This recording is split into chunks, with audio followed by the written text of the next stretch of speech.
नमस्कार दोस्तों, हमारे YouTube चैनल में आप सबका हार्दिक स्वागत है। फ्रेंड्स, जिन साथियों का एसीपी या जिनका एमएसीपी लगा है या जिनका प्रमोशन हुआ है, उन सभी साथियों का सैलरी एरियर बनना है। तो साथियों, आज की वीडियो में मैं आपको सिखाऊंगा कि पे मैनेजर में सैलरी एरियर किस प्रकार से बनाया जाता है और एक्सेल सीट किस प्रकार से तैयार की जाती है। तो शुरू करते हैं आज का वीडियो।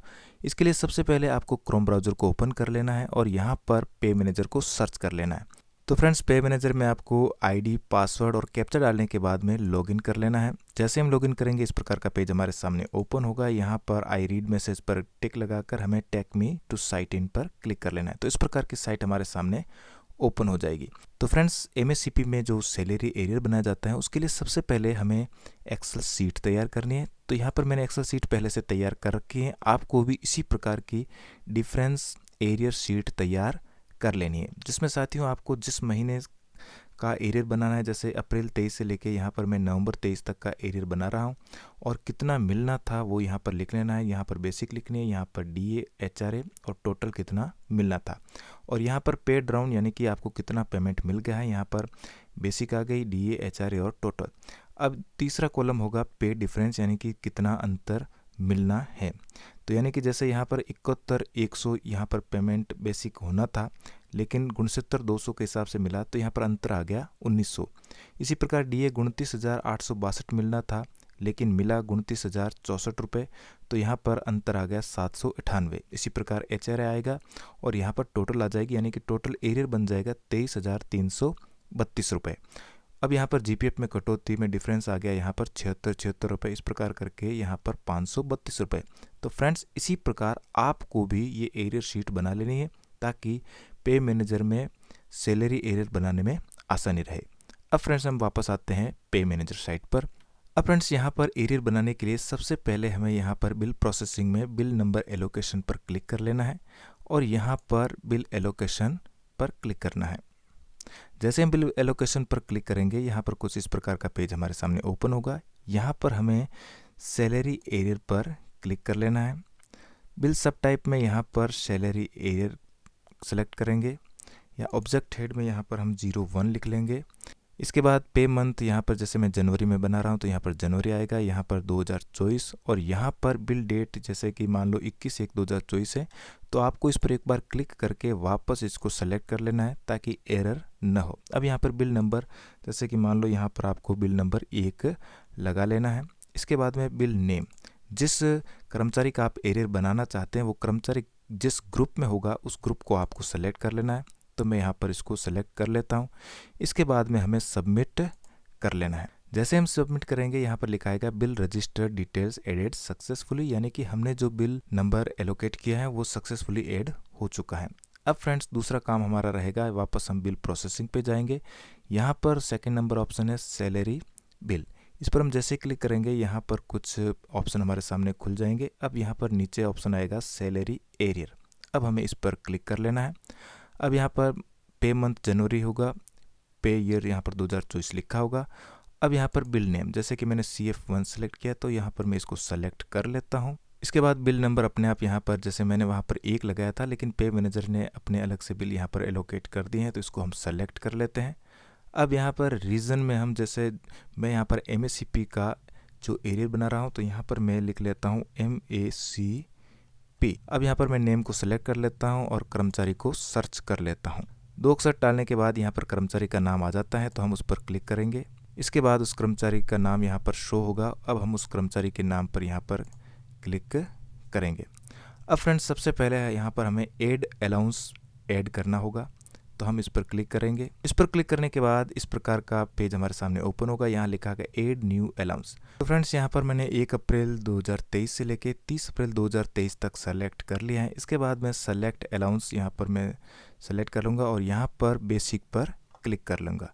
जैसे ही मैंने बेसिक पर क्लिक किया, कुछ इस प्रकार का पेज यहाँ पर हमारे सामने ओपन हो जाएगा। यहाँ पर पे मंथ 4 आ गया, यानी कि अप्रैल, पे ईयर 2023। अब यहाँ पर फ्रेंड्स लिखा आ रहा है ऑलरेडी ड्राउन अमाउंट, यानी कि आपने कितना अमाउंट उठा लिया है। तो यहाँ पर मैं लिख लेता हूँ, जैसे कि मैंने पहले से एरियर शीट बना रखी है, तो अपन उस पर चेक करते हैं। यानी कि पेड राउंड मैंने कितना उठा लिया है, 69,200 बेसिक मैंने उठा रखी हैं। तो यहाँ पर मैं 69,200 लिख लेता हूँ और पे डिफरेंस, अब फ्रेंड्स यहाँ पर पे डिफरेंस कितना होगा, यानी कि पे डिफरेंस यहाँ पर आ रहा है 1900 रुपये। तो यहाँ पर हमें मात्र पे डिफरेंस लिखना है, यहाँ पर मैं 1900 रुपये लिख लेता हूँ। इसके बाद में इसको हमें सबमिट कर लेना है। तो यहाँ पर लिखा आएगा फ्रेंड्स डाटा इंसर्टेड सक्सेसफुली। तो फ्रेंड्स यहाँ पर मैंने अप्रैल महीने का ऐड कर लिया है। इसी प्रकार हमें अप्रैल, मई, जून, जुलाई, अगस्त, सितंबर, अक्टूबर और नवंबर के बेसिक को ऐड कर लेना है। फ्रेंड्स अप्रैल से लेके नवंबर तक की बेसिक में अंतर जो था वो यहाँ पर हमने ऐड कर लिया है। अब इसके बाद में हम वापस ऐड अलाउंस पर क्लिक कर लेंगे और यहाँ पर हम वापस अप्रैल महीने को सेलेक्ट करेंगे। 1 अप्रैल, इसके बाद में हम वापस अप्रैल महीना सेलेक्ट कर लेते हैं 1 अप्रैल से लेके 30 अप्रैल के बीच में। अब फ्रेंड्स बेसिक के बाद में यहाँ पर हम दूसरा जो डीए है उसको सेलेक्ट कर लेते हैं। तो यहाँ पर हम फ्रेंड्स डीए में जो अंतर है, जितना डीए हमें मिल चुका है वो यहाँ पर लिखेंगे। जैसे कि डीए यहाँ पर मुझे 29,064 रुपये मिल चुका है, तो यहाँ पर मैं 29,064 लिख लेता हूँ। और कितना डिफरेंस है, यहाँ पर 798 रुपये का डिफरेंस है, यानी कि इतना मिलना बाकी है। तो यहाँ पर मैं इसको सबमिट कर लेता हूँ। तो फ्रेंड्स बेसिक, डीए और एचआरए इन सभी को अप्रैल, मई, जून, जुलाई, अगस्त, सितंबर, अक्टूबर, नवंबर तीनों को एक एक करके हमें ऐड कर लेना है। तो फ्रेंड्स ऐड अलाउंस में हमने बेसिक, एचआरए और डीए को जोड़ने के बाद अब यहाँ पर हमें ऐड डिडक्शन पर क्लिक कर लेना है। इसके बाद में हमें यहाँ पर वापस अप्रैल महीना सेलेक्ट कर लेना है। जैसे यहाँ पर मैं 1 अप्रैल सेलेक्ट कर लेता हूँ और इसके बाद में यहाँ पर वापस अप्रैल सेलेक्ट करके, यानी कि 1 अप्रैल से लेके 30 अप्रैल मैंने यहाँ पर सेलेक्ट कर लिया है। इसके बाद यहाँ पर मैं जीपीएफ कटौती को सेलेक्ट कर लेता हूँ। तो फ्रेंड्स यहाँ पर मैंने जीपीएफ सेलेक्ट कर लिया। अब यहाँ पर फ्रेंड्स ऑलरेडी ड्रॉन अमाउंट में जो मैंने शीट बना कर रखी थी, जैसे कि यहाँ पर देखिए, यहाँ पर जीपीएफ में 2844 रुपये ड्यू है, डिडक्शन 2768 का हो चुका है। तो यहाँ पर मुझे 2768 रुपये लिख लेने हैं और यहाँ पर डिफरेंस अमाउंट में यहाँ पर मैं 76 रुपये लिख लेता हूँ और इसके बाद यहाँ पर इसको मुझे सबमिट कर लेना है। तो फ्रेंड्स अप्रैल महीने का जो डिडक्शन है वो सेव करने के बाद इसी प्रकार मई, जून, जुलाई, अगस्त, सितंबर, अक्टूबर और नवंबर का जो डिडक्शन है वो आपको यहाँ पर सेव कर लेना है। तो फ्रेंड्स यहाँ पर आपको एक्सेल सीट के हिसाब से बेसिक, डीए और एचआरए यहाँ पर अलाउंस में ऐड कर लेने हैं और इसके बाद में डिडक्शन में आपने जो भी डिडक्शन कर रखा है, जैसे जीपीएफ में अप्रैल से लेके अक्टूबर तक का डिडक्शन था, तो यहाँ पर मैंने इसको डिडक्शन कर लिया है। तो इस प्रकार यहाँ पर टोटल अलाउंस बन चुका है 23,332, टोटल डिडक्शन 532 और पेएबल सैलरी हो गई 22,800। तो यहाँ पर हम एक्सेल सीट में भी देखते हैं कि यहाँ पर जो पे डिफरेंस था 23,332 था, इसके अलावा यहाँ पर टोटल डिडक्शन 532 और नेट पेमेंट हो गया 22,800। तो फ्रेंड्स इस प्रकार हमें यहाँ पर सैलरी एरियर को बना लेना है। इसके बाद फ्रेंड्स यहाँ पर हमें अगर वापस इसको चेक करना है, तो फ्रेंड्स इसको चेक करने के लिए हम रिपोर्ट्स में जाएंगे और यहाँ पर सैलरी रिपोर्ट्स के अंदर थोड़ा नीचे आने पर यहाँ पर सैलरी एरियर रिपोर्ट्स का ऑप्शन आपको नज़र आएगा, हमें इस पर क्लिक कर लेना है। मंथ हम जनवरी सेलेक्ट करेंगे क्योंकि जनवरी महीने में हमने बनाया। इसके बाद हम ग्रुप सेलेक्ट करेंगे। इसके बाद यहाँ पर बिल नंबर सेलेक्ट करेंगे। इसके बाद फ्रेंड्स यहाँ पर हम इनर को सेलेक्ट कर लेते हैं और यहाँ पर जनरेट रिपोर्ट पर क्लिक कर लेना है। तो फ्रेंड्स जैसे हम जनरेट रिपोर्ट पर क्लिक करेंगे, हमारी जो फाइल है वो यहाँ पर सेव हो चुकी है। अब हम इस पर क्लिक करके इसको ओपन करके चेक कर लेना है।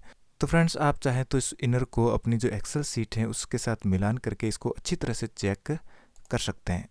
तो फ्रेंड्स सैलरी एरियर की जो इनर रिपोर्ट है उसको चेक करने के बाद हम ऑथराइजेशन पर जाएंगे और सेकंड नंबर का ऑप्शन यहाँ पर आपको नज़र आ रहा है डॉक्यूमेंट अपलोड, इस पर हमें क्लिक कर लेना है। इसके बाद में हम ईयर, मंथ और इसके बाद में बिल टाइप सेलेक्ट कर लेंगे, जैसे कि यहाँ पर सैलरी एरियर को मैं सेलेक्ट कर लेता हूँ। इसके बाद बिल ग्रुप को सेलेक्ट करेंगे और इसके बाद हम यहाँ पर बिल नंबर को सेलेक्ट कर लेंगे। इसके बाद फ्रेंड्स यहाँ पर ऑप्शन नज़र आ रहा है सेलेक्ट डॉक्यूमेंट। तो आप जो एरियर बना रहे हैं उससे रिलेटेड जो भी डॉक्यूमेंट हैं वो यहाँ पर आपको अपलोड कर लेने हैं। जहाँ पर यहाँ पर सैलरी एरियर ऑर्डर आप सेलेक्ट करेंगे। इसके बाद में जो एमएससीपी का फिक्सेशन को कॉपी है, एसीपी ऑर्डर, वो यहाँ पर आप लगा सकते हैं। इसके अलावा अन्य कोई दस्तावेज हैं तो यहाँ पर आप अदर डॉक्यूमेंट करके भी उसको अपलोड कर सकते हैं। तो फ्रेंड्स यहाँ पर सैलरी एरियर से रिलेटेड जितने भी डॉक्यूमेंट वो यहाँ पर हमें अपलोड कर लेने हैं। अपलोड करने के बाद यहाँ पर हम बिल प्रोसेसिंग में जाकर फॉरवर्ड टू DDO पर क्लिक करेंगे और यहाँ पर बिल टाइप में सैलरी एरियर को सेलेक्ट करेंगे और इसके बाद यहाँ पर ग्रुप को सेलेक्ट कर लेना है। इसके बाद फ्रेंड्स यहाँ पर हम इस बिल को DDO फॉरवर्ड करेंगे। इसके बाद DDO फॉरवर्ड करने के बाद हम वापस ऑथराइजेशन पे आएंगे और यहाँ पर डॉक्यूमेंट डिजिटल साइन, इस पर क्लिक करने के बाद यहाँ पर जो डॉक्यूमेंट है इसको हम डिजिटली साइन करेंगे। वो मैं आपको पहले भी बता चुका हूँ कि किस प्रकार से डॉक्यूमेंट को डिजिटल साइन करते हैं। डोंगल लगा के आपको ये काम करना होगा। इसके बाद में फ्रेंड्स यहाँ पर हमें बिल को ट्रेजरी फॉरवर्ड कर लेना है। बिल फॉरवर्ड टू ट्रेजरी पर हम क्लिक करेंगे और इसके बाद इस बिल को ट्रेजरी फॉरवर्ड कर लेना है। तो फ्रेंड्स बिल्कुल आसान प्रक्रिया है। आप वीडियो को अच्छी तरह से देख के आप खुद से ही अपना सैलरी एरियर बना सकते हैं। अगर आपको वीडियो अच्छा लगा हो तो लाइक कीजिए, शेयर कीजिए और चैनल पर पहली बार आए तो चैनल को सब्सक्राइब जरूर कीजिए। इसी प्रकार के दूसरे वीडियोस के लिए मेरे चैनल पर बने रहें। धन्यवाद।